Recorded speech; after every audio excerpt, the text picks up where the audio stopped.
You are listening to the Central Indiana Sports Report podcast number 296.1, your daily audio Central Indiana sports section.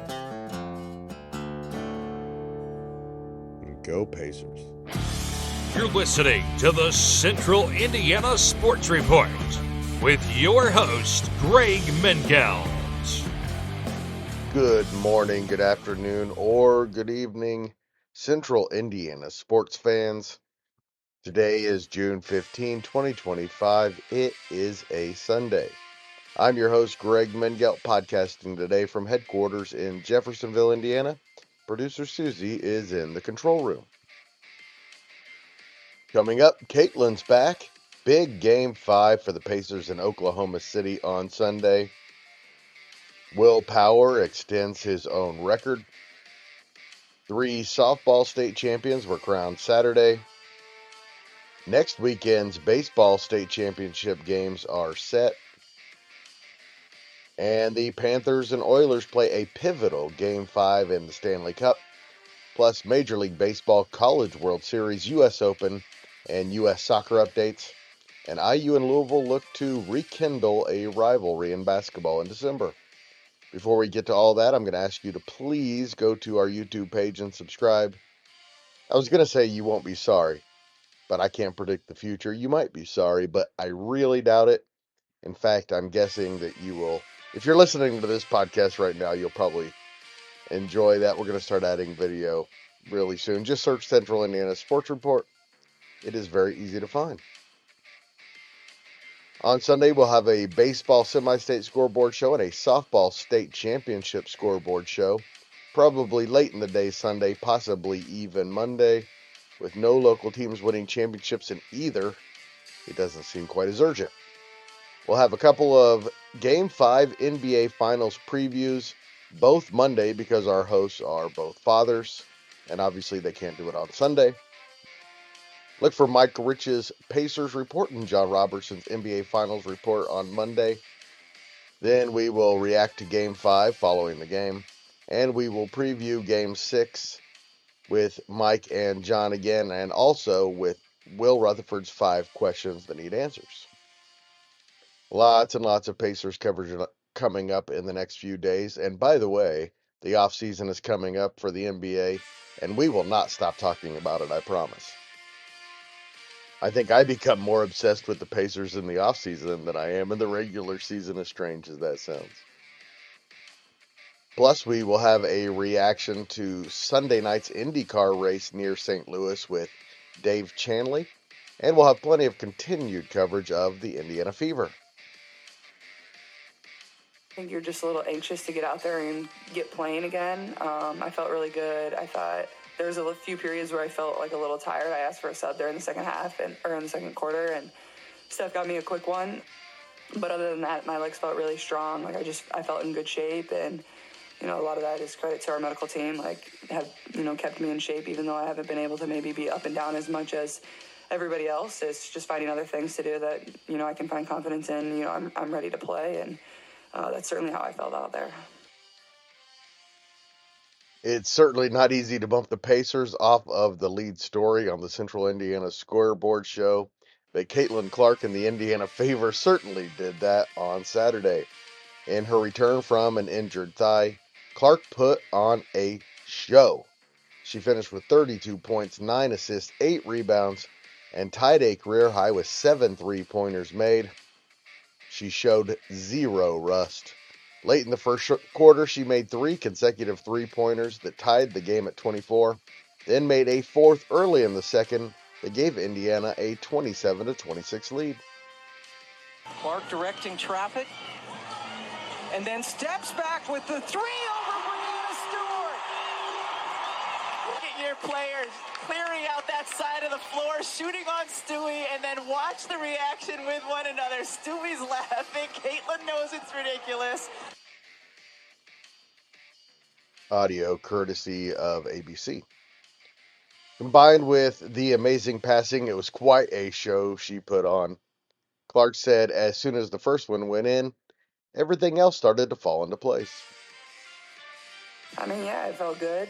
And then I took one in transition. That's kind of like where I like to get to early, and it's always good to see the ball go through the hoop. And then I came down and shot another one. Then I came down and shot another one and saw 3 in a row go in. So that gives you a lot of confidence. And then I think I got a couple clean looks after that too. Early in the second quarter, I had a wide open one, and then made another couple tough ones. And even in the second half, I thought I felt like they all came off my hand feeling really good. So like that's what you can find confidence in as a scorer and as a shooter. And yeah. Of course, the Fever didn't find it easy to pull away from the previously unbeaten Liberty. In fact, New York took a 59-53 with 6:32 left in the third period before the Fever went on a 13-1 run, culminating in another Clark 3 and 2 Clark free throws that made it 72-59. The Liberty did get the deficit down to 3 at 85-82 after 2 Sabrina Ionescu free throws with 6 minutes left, but 5 straight Kelsey Mitchell points kept New York at bay. Another Mitchell 3 with 2:12 left sealed the deal. Mitchell finished with 22 points, and Lexi Hull had 14. Aaliyah Boston had a double-double of 10 points and 11 rebounds, and also had 6 assists and a couple of blocked shots. Sydney Colson had her best game as a member of the Fever with 10 points and 6 assists in 20 minutes. She was 3 for 4 from the field, made 2 of her 3 three-point attempts, and both of her free throws. Fever head coach Stephanie White on Saturday's performance. It's big for us, not just to win, but, handling the runs. We had to use some early timeouts, so we didn't have as many in the second half, and I felt like we handled that run in the third quarter. They were able to come together really on the floor and problem solve, and oftentimes that's what it is. It's problem solving in real time. Felt like they were able to do that. When you've got the ability to make threes, you're always going to be in a ball game, right? But I felt like our defensive energy, our defensive execution, outside of a few stretches was really good tonight, and that ultimately is what's going to carry us. Ionescu had a game-high 34 points for New York. She was 4 for 10 from behind the three-point line and made 8 of her 9 three-point attempts. She also had 4 assists. I really hate it that New York has such a likable team. John Roberts and Michelle Garman and I talked about it following the game in a podcast that we posted on Saturday evening. The Fever play Connecticut on Tuesday, still with an opportunity to advance to the Commissioner Cup final. The Fever need to beat the Sun and hope that the Liberty win over Atlanta. Both of those games are on Tuesday. Looks like Minnesota is going to come out of the West. We got to go out there. I mean, we've won some games in a row before, so I think we just got to go out there with our confidence. Continue to, like I said, we watched what we did wrong and trying to get better at those things. And at the end of it, we just got to go out there and again do things that we've done in the past. And so we have that confidence that we can do it. So it's going to take a lot and it's going to be hard, but I think we have the group capable of doing that. It's now best 2 out of 3 in the NBA Finals. A crucial Game 5 for the Pacers in Oklahoma City Monday at 8:30. That, of course, was Pascal Siakam on his thoughts on Game 5. The winner of Game 5 in a 2-2 series goes on to win it 74.2% of the time in the Finals. In all NBA series, the winner of Game 5 in a best-of-7 is 164-34. So this is a big one. But, of course, you see there that it's been done 34 times. So I think either one of these teams is quite capable of winning Game 6 and Game 7. Crucial game. But I certainly wouldn't count out the team that loses Game 5. Get to Game 7 and who knows what happens. We'll have our Pacers report and our NBA's final report both for you on Monday. Plus, the high school season is over, so we'll have plenty of time to talk Pacers and NBA going forward. It will be Will Power's 71st career pole position. A phenomenal job from him. And for Penske, believe it or not, across all series that they participate in, this is their 700th pole position. Let's go down. to Georgia, who's with the NTT P1 award winner. Team Penske's 700th, Will Power's 71st and 5th here at Gateway. How much did commitment play into that pole winning run? Yeah, no, I sent it a lot. Yeah, I knew you would have to. You'd have to try to be flat in 3-4, which wasn't quite flat, but very, very close. But yeah, cool, man. Cool. It's been a while since I've had a pole, so really, really excited for the Horizon 12 car. And Chevy did a great job, good power, and hopefully we can execute in the race. Man, it'd be awesome to get a win here. That was Will Buxton on the call and Georgia Henneberry on the interview with Will Power on Fox Sunday afternoon. That's Will Power's 71st career pole position, breaking the previous record held by himself. He passed A.J. Foyt's 53 a long, long time ago, but it had been nearly 2 years since he started from the number one position. It's his fifth pole at the Worldwide Technology Raceway in Madison, Illinois, in the St. Louis suburbs.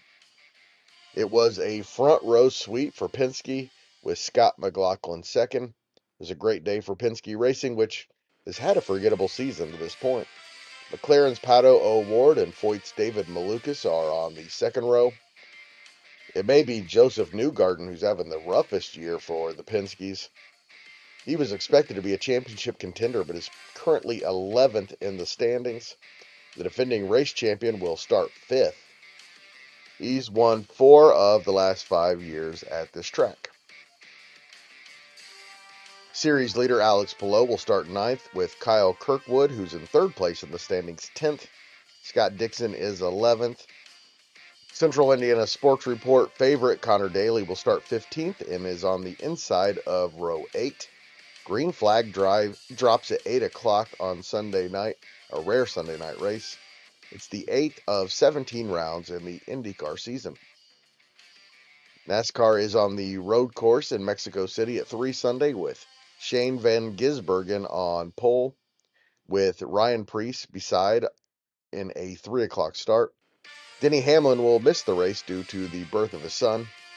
And 4 F1 competes in the Canadian Grand Prix. George Russell is on pole. North Newton, Crown Point, Tecumseh, and Cathedral are your 2025 softball state champions. The Class A championship game was completed on Friday. North Newton beat Clay City 2-0 for the school's first ever team state championship in any sport. After being delayed a day by rain, number 4 Crown Point won the big division, their first state championship ever, with a 2-0 win over second-ranked and 7-time state champion Center Grove. The winning runs coming in the top of the 9th inning. Tecumseh won its 6th state championship in the last 17 years after moving up from Class A to Class 2A and beating number 3 Andrean 2-0 Saturday behind Audrey Seiler's complete game one-hit shutout. And in the final game of the 2025 Indiana High School softball season, Hanover Central left the tying run on third base, and Cathedral came away with a 5-4 win, their first state championship in softball. Again, we will have a full softball state final scoreboard for you, with details from all 4 games coming up on Sunday, maybe even Monday morning.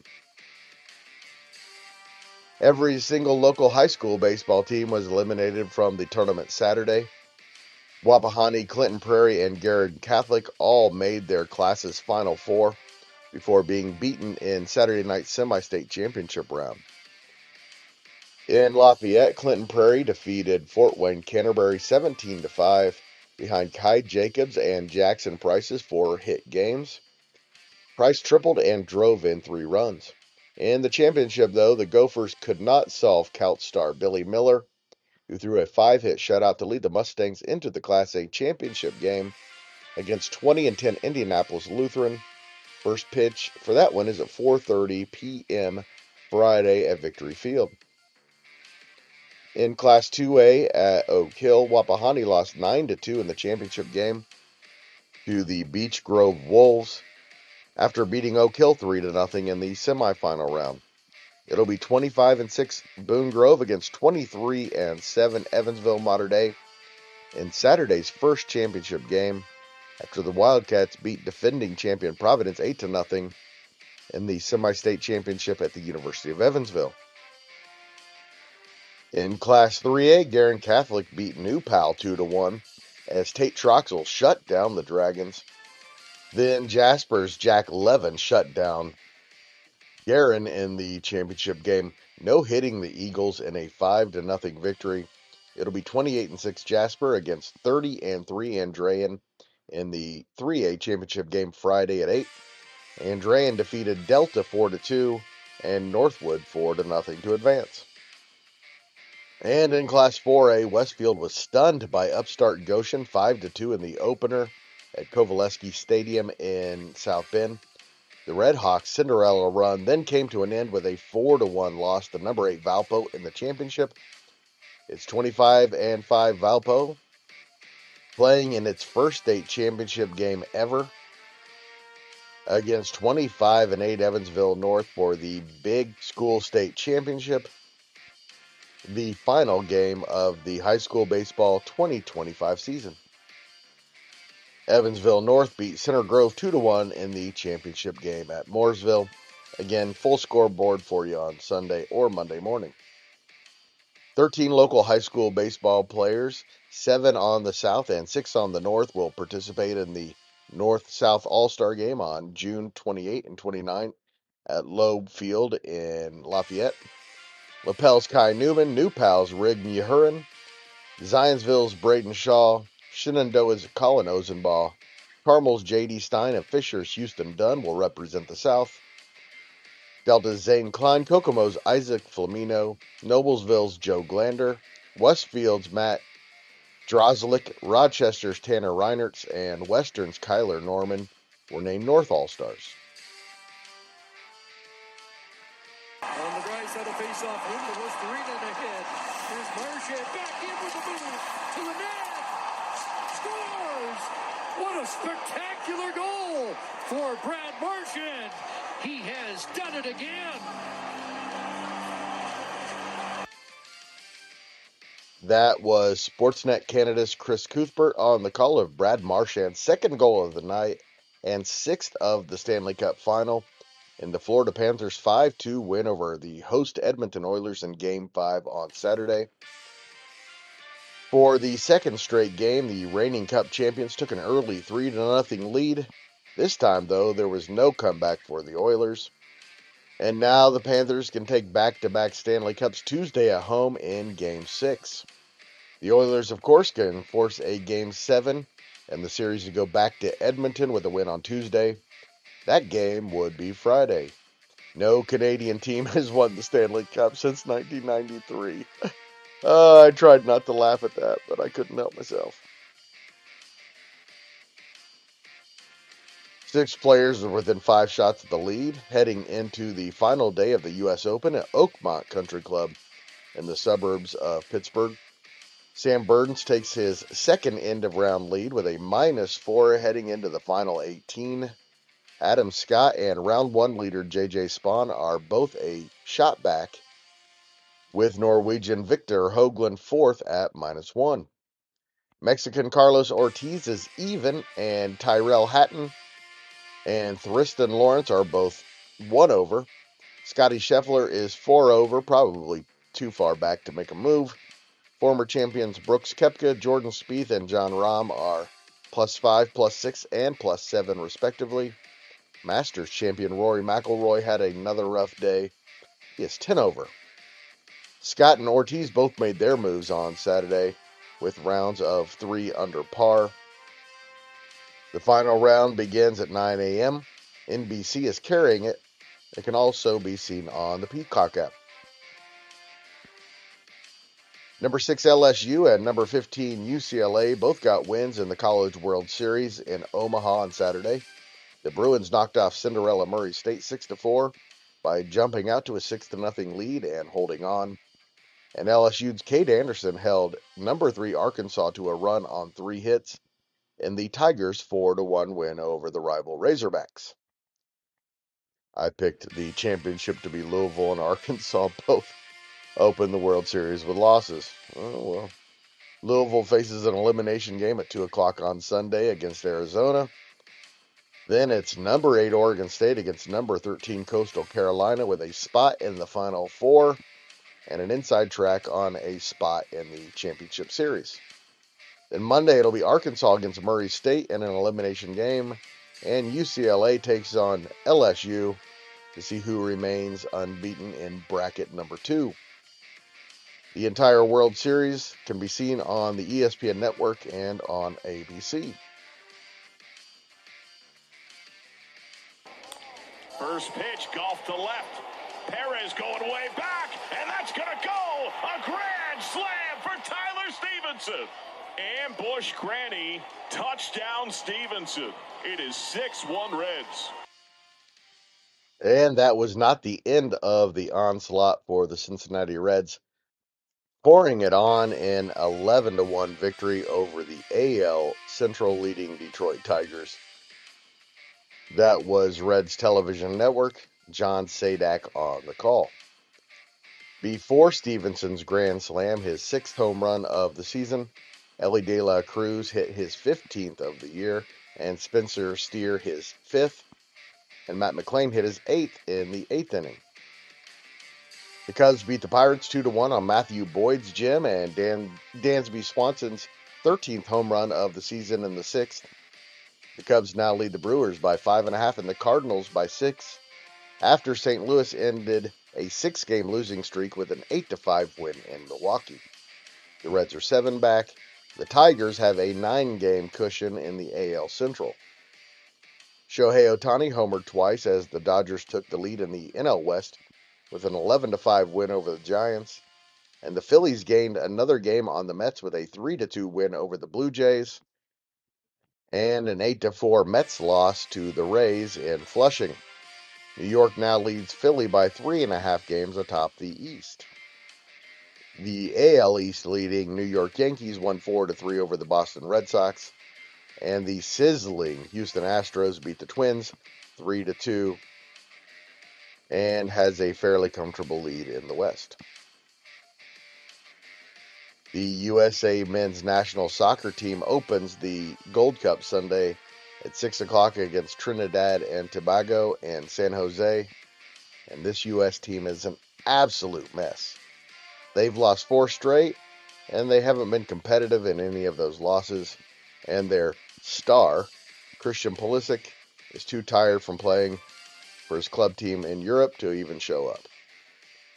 American head coach Mauricio Pochettino confirmed that Pulisic asked the U.S. head coach if he could play against Turkey and Switzerland in the warm-ups for the Gold Cup, but then not play in the Gold Cup. Pochettino, of course, said no, that he was going to go with his Gold Cup roster in the Gold Cup warm-up matches. Oof. Former U.S. soccer players like Landon Donovan and Tim Howard rightfully publicly questioned Pulisic's commitment to the U.S. national team, and Pulisic responded on Saturday on the CBS Sports Golazo America podcast.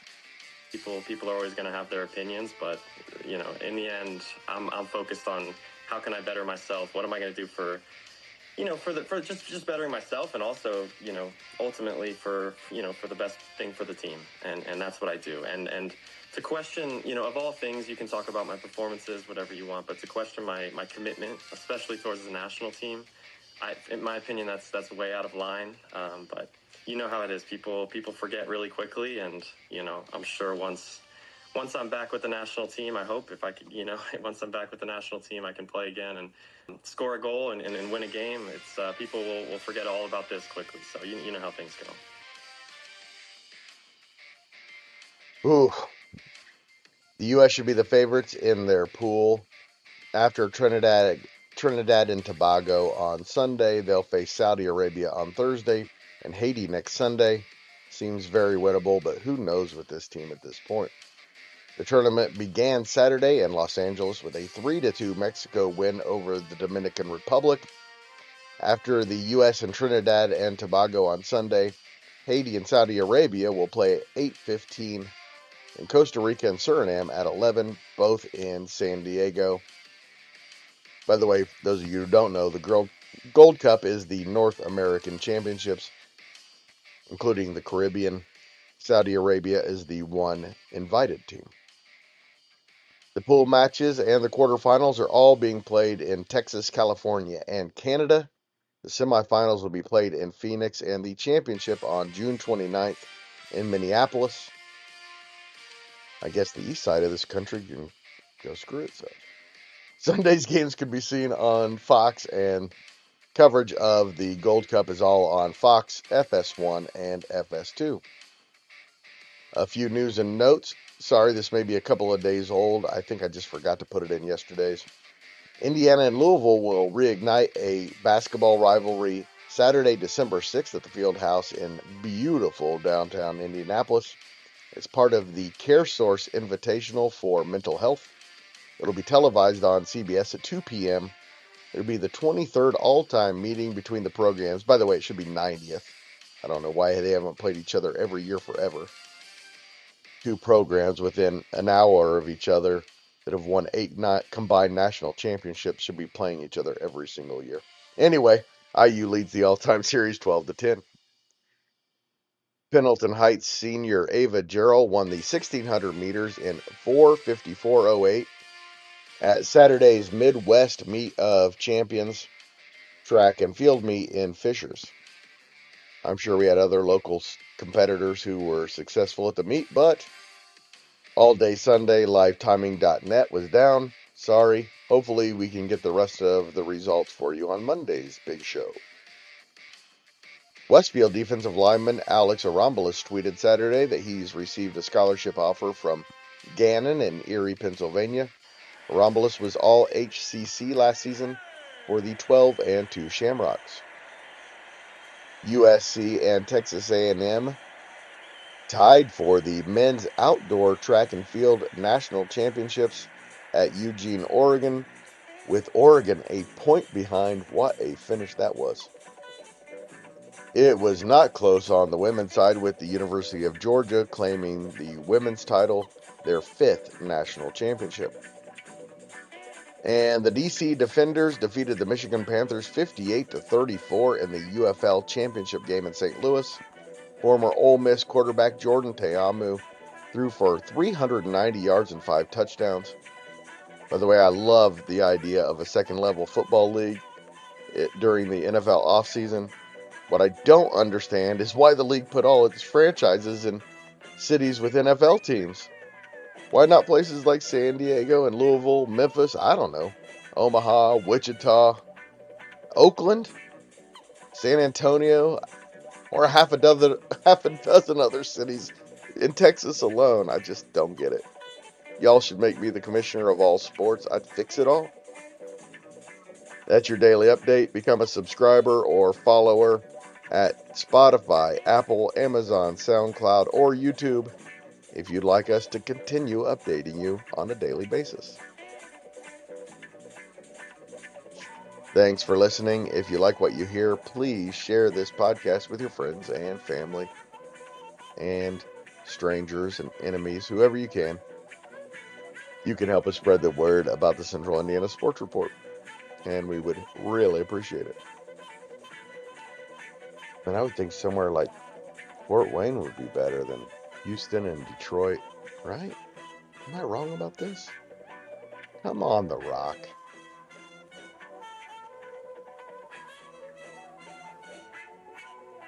The Central Indiana Sports Report is a product of ITG Media, and I love Susan.